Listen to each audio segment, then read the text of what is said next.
Last থিসিসের exploded এক্সোনোমেট্রিক blow up মডেলটা আপনারা সবাই বেশ পছন্দ করেছেন, কিন্তু কখনো কি ভেবেছেন আরবানের মডেল যদি এক্সপ্লোডেড এক্সোনোমেট্রিতে বানানো হয় তবে কেমন হবে? আসসালামু আলাইকুম এভরিওয়ান, আশা করি আপনারা সবাই খুব ভালো আছেন। সবাইকে নতুন বছরের অনেক অনেক শুভেচ্ছা। আপনাদের এই বছরটা অনেক ভালো কাটুক ইনশাআল্লাহ। আজকে একটা খুবই মজার মডেল বানানোর স্টোরি আপনাদের সাথে শেয়ার করতে চলে এসেছি। আমাদের সেকেন্ড আরবানের প্রজেক্টে আমরা এক্সপেরিমেন্ট করলাম যে আরবানের মডেলও যদি এক্সপ্লোডেড এক্সোনোমেট্রির মতো লেয়ারে লেয়ারে বানানো যায় তবে কেমন হবে সেটা দেখার। আর এই ইন্টারেস্টিং আইডিয়াটা কিন্তু আমাদের স্টুডিও টিচারের কাছ থেকেই এসেছে। আজকের মডেল বানানোর জন্য আমাদের সব থেকে বেশি প্রয়োজন 3mm এর অ্যাক্রিলিক শিট, আর তার পাশাপাশি B6000 plastic would foam sheet.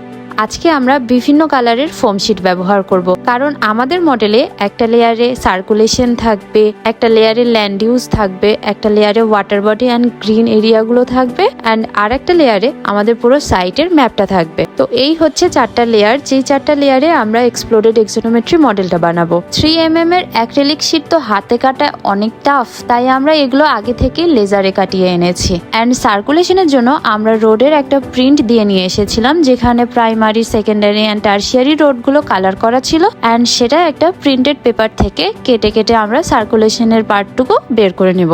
এত ছোট স্কেলের এত চিকন চিকন রাস্তা কাটতে হিমশিম খেয়ে যাচ্ছিলাম আমরা এক একটা গ্রুপের সব মানুষরা। অ্যান্ড এই রাস্তা কাটার পার্টটা ছিল সব থেকে টাফ, কারণ সবার এক্সিস্টিং সাইটের রাস্তাগুলোর অবস্থা বেশ খারাপ ছিল। তো সেই অবস্থায় কাটা, অ্যান্ড এত ছোট স্কেলের কাটা, তো সব মিলিয়ে সবাই একটু ভালোই প্যারা খাচ্ছিলাম আমরা। তার পাশাপাশি এদিকে আমাদের ফ্রেম বানানোর কাজ চলছিল, অ্যান্ড আরেক দিকে চলছিল ল্যান্ড ইউজের হাইট অনুযায়ী ব্লকগুলো কাটা। ব্লকগুলোর স্কেল এতটাই ছোট আর এতটাই কিউট যে 2mm 3mm এর ফোম শিটেই এর স্কেল এসে যাচ্ছিল 5-7-10 তালার। সবাই এই কাজটা করতে বেশ মজা পাচ্ছিল, কারণ এই মডেল মেকিং এর পোর্শনটাতে আমরা সবাই মিলে একসাথে কাজ করি।